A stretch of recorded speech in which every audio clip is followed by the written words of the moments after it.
फक्त मराठी यूट्यूब चॅनलला सबस्क्राईब करा आणि आमचे लेटेस्ट व्हिडिओज पाहण्यासाठी बेल आयकॉनवर क्लिक करा. लेटेस्ट अपडेट्ससाठी आमचा इंस्टाग्राम, ट्विटर आणि फेसबुक हँडल्सना फॉलो करा.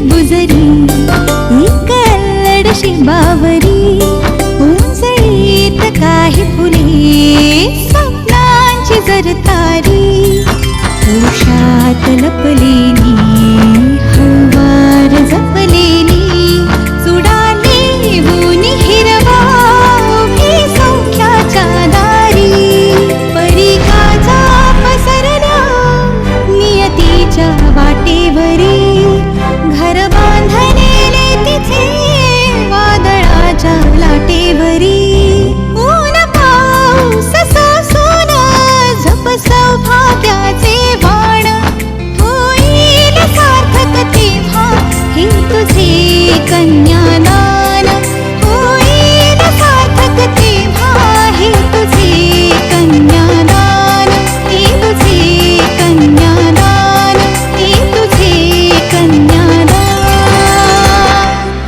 मृदूला गेलीच कशाला आर्याला भेटायला? त्या दोघांमध्ये काय बोलणं झालं असेल? मला एक कळत नाहीये की या सगळ्या गोष्टीची तुम्हाला कशी काहीच कल्पना नाही. मगाशी जेव्हा मैत्रिणींनी फोन केला तेव्हा तुम्ही त्यांच्या बरोबरच होतात ना? We tried our level best पण काय?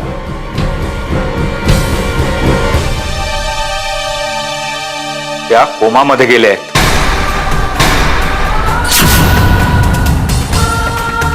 सखी, गुरु तुमच्या बरोबर नव्हता? आधीच ती घाबरली. अगं गुरुला मी तुमच्या बरोबर राहायला सांगितलं होतं. तू फोन केला होतास ना ग मैथिले? आई, मी फोन केला होता गुरुला. तो मला म्हणाला त्या दोघींबरोबर.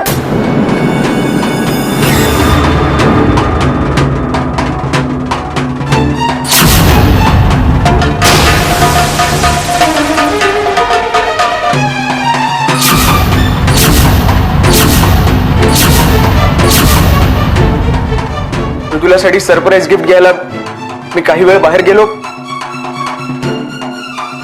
आणि हे असं घडलं.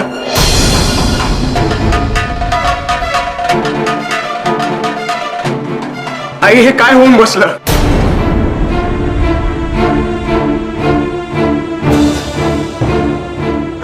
आज माझ्या मृदुलाचा वाढदिवस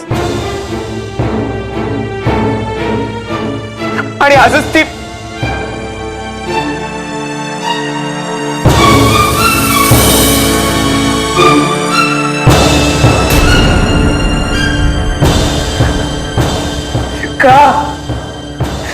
का दुर्बुद्धी सुचली मला तिला सरप्राईज द्यायची? का?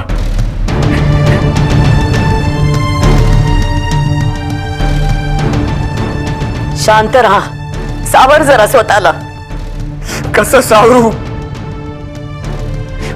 आई, सांगा ना. अहो, माझी बायको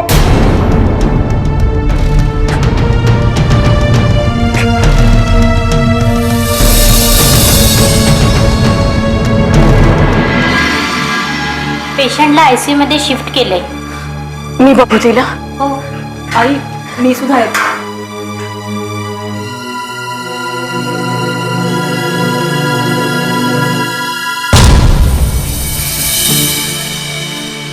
आयसीयू मध्ये?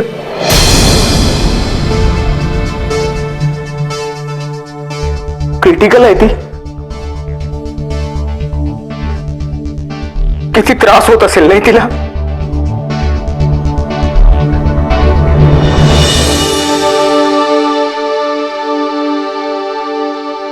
कोमात आहे ती. सगळं अचानकच घडलं. माझ्याशी बोलायला आले आणि कोणीतरी अचानक तिच्यावर हल्ला केला.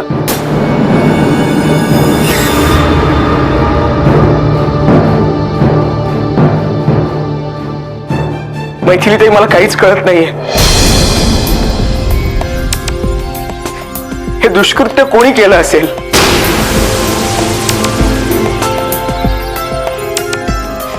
माझ्या मृदुलाचा या जगात असा कोणता शत्रू आहे ज्याने गोळ्या घालून तिला जीवे मारण्याचा प्रयत्न केला?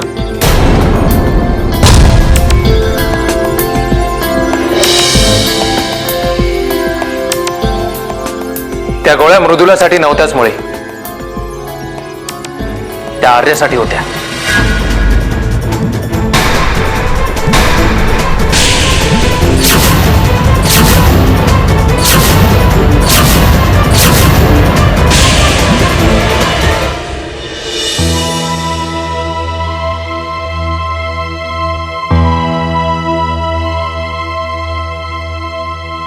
गुरुसाहेब आहेत का? अरे तुम्ही यावेळी? गुरुसाहेब नाही आहेत, पण काही काम होतं का? नाही, तसं काही खास काम नव्हतं. गुरुसाहेबांनी हे द्यायला सांगितलंय. हिऱ्याच्या बांगड्या आहेत म्हणून मी स्वतः जायला. बरं, मी देईन त्यांना. गुरुसाहेबांना नमस्कार सांगा. चला येतो मी.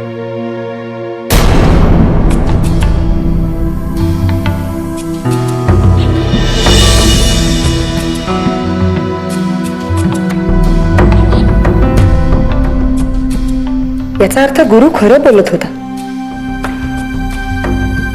पण मग तो इतका घाबरलेला, गोंधळलेला का वाटत होता? मृदुला ताईंबद्दल त्याला काही माहित नव्हतं, तरीही तो टेन्स्ड होता. हॉस्पिटलमधनं अजून काहीच खबर नाही. कशा असतील मृदुला ताई? आणि हे सगळं काय भलतच होऊन बसलंय? किती खुश होते आज. मैथिली ताईंनी सुद्धा किती छान तयारी करून ठेवली होती सगळी. इतक्या खुशीत मृदुलाताई शॉपिंगला गेल्या होत्या, आर्य साहेबांना भेटल्या आणि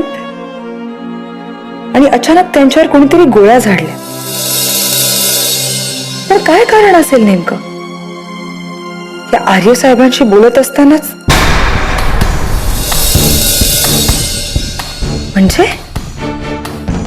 म्हणजे तो हल्ला त्यांच्यावर नव्हता, तो हल्ला आर्य साहेबांवर होता.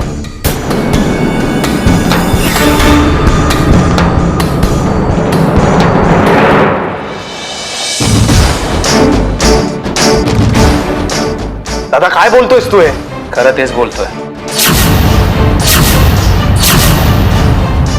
तशी माहिती काढली.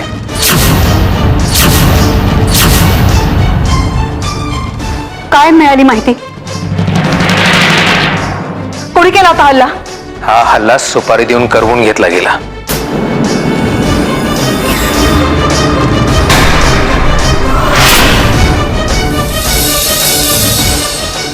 आपल्या नेहमीच्या शत्रूंनी, दुसरं कोणी नाही.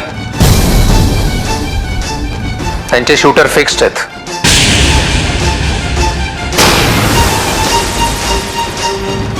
हे कोणीतरी नवीन माणसं आहेत.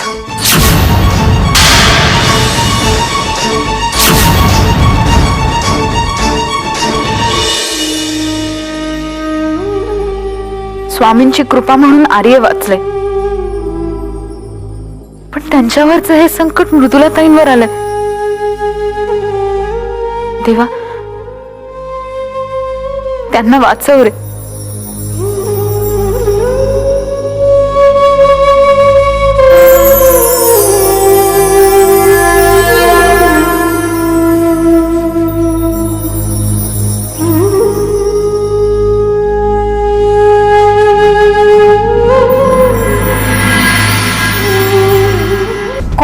कोण होती ती? हाती लागली? नाही, अजून तरी हाती लागलेले नाहीयेत.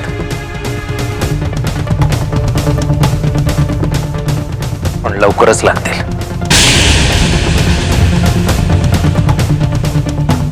आणि एकदा का ती माणसं हाती लागली की सुपारी कोणी दिली होती ते कळलंच म्हणून समज.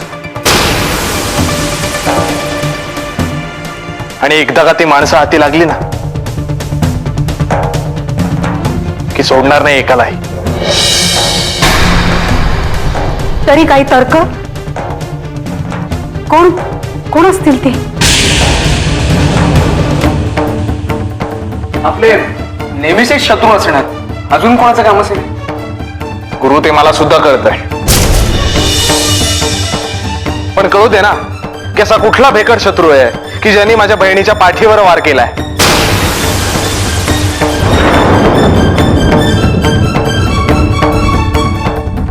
मला त्याची माहिती काढायलाच हवी.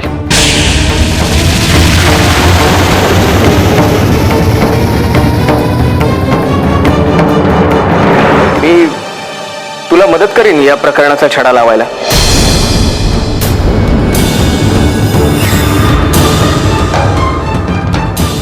त्या माणसाने माझ्या बायकोचा खून करायचा प्रयत्न केलाय ना, त्याला असा सोडणार नाही मी.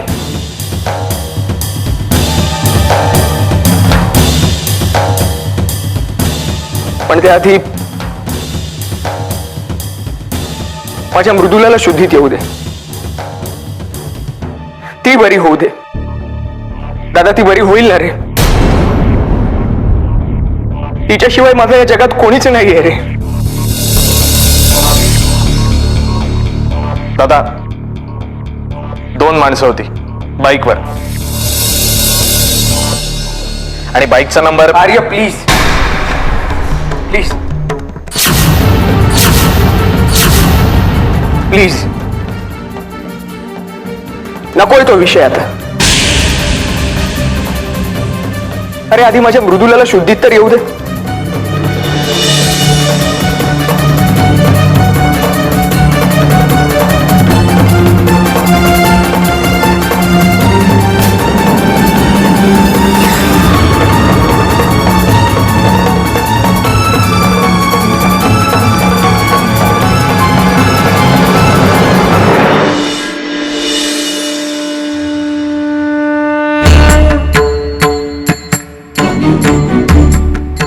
तेव्हा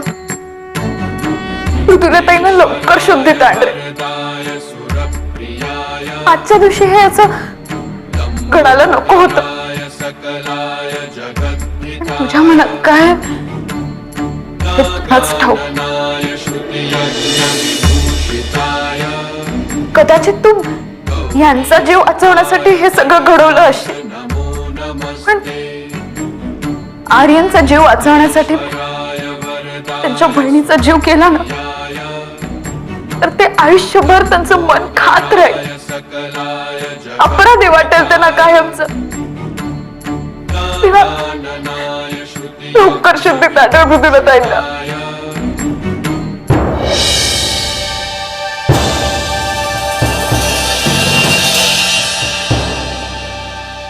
खरंच सखी किती चांगली आहे. मी त्यांच्याबरोबर दुकानात गेलो नाही, ते एका शब्दानेही बोलली नाही. तिला थँक्स म्हणू का?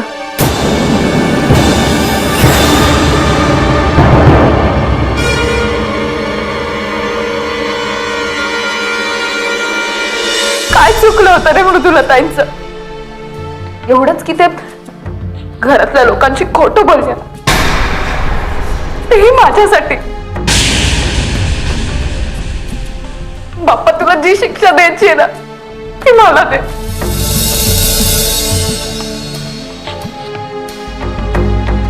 तू तर सगळं जाणतोस ना रे.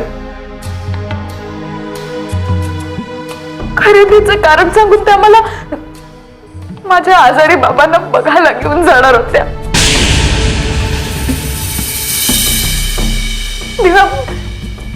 एवढ्या चांगल्या माणसाला त्याच्या चांगुलपणाची का शिक्षा देतोस रे? असा आहे तर एकंदर सगळा प्रकार. म्हणजे या दोघी खरेदीला गेल्याच नव्हत्या. आता बघतो मी काय करायचं ते. देवा प्रार्थना हिने केली आणि तू मला पावलास. थँक्स.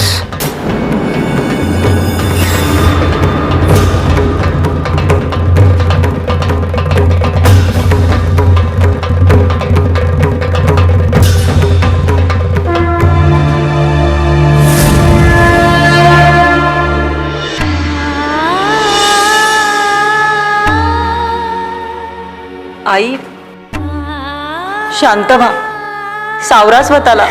काय झालं? अहो, मृदुलाची अवस्था बघवली नाही त्यांना.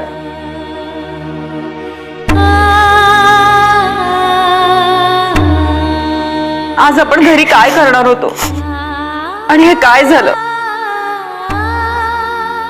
ती आधीच अपसेट झालीये. गप्पा बस.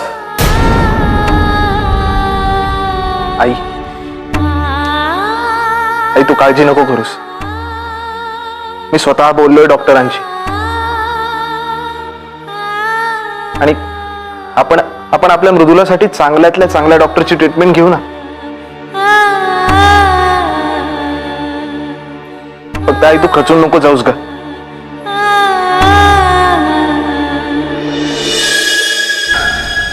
अरे खचणारच त्या. त्यांची मुलगी आहे ती जी कोमात गेली आहे.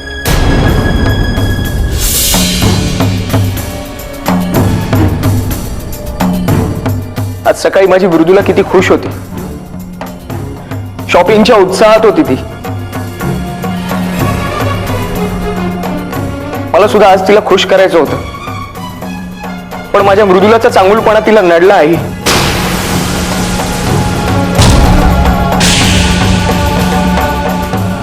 म्हणजे काय म्हणायचंय तुला? ताई 5 मिनिटात माझं काम आटपून मी सखी आणि मृदुलाला शोधायला त्या दुकानात गेलो, पण त्या दोघीही तिथं नव्हत्या.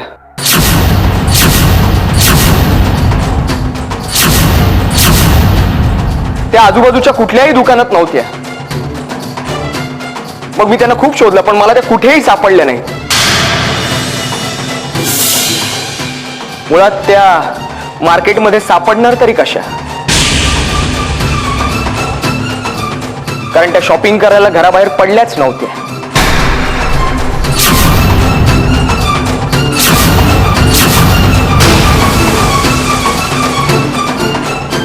त्या खोटं सांगून कुठेतरी दुसरीकडे गेल्या होत्या.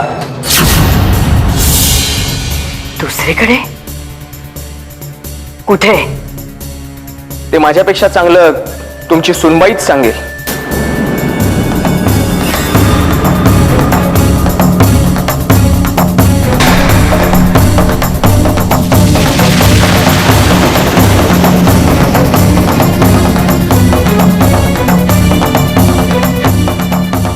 नाही नाही, या नाही. त्या ज्या आपल्या चुका लपवण्यासाठी आता देवापुढे बसून प्रार्थना करतायत.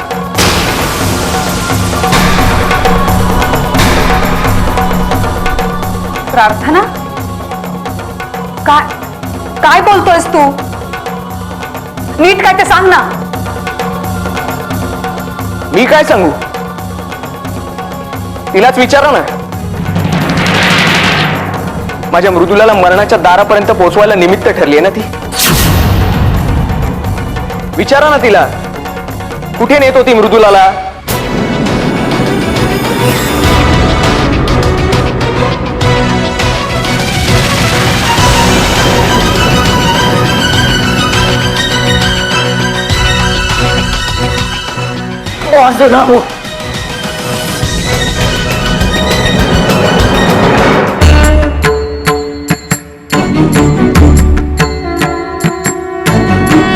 ईश्वराय वरदाय सुरप्रियाय. का वाईटावर उठलीस आमच्या?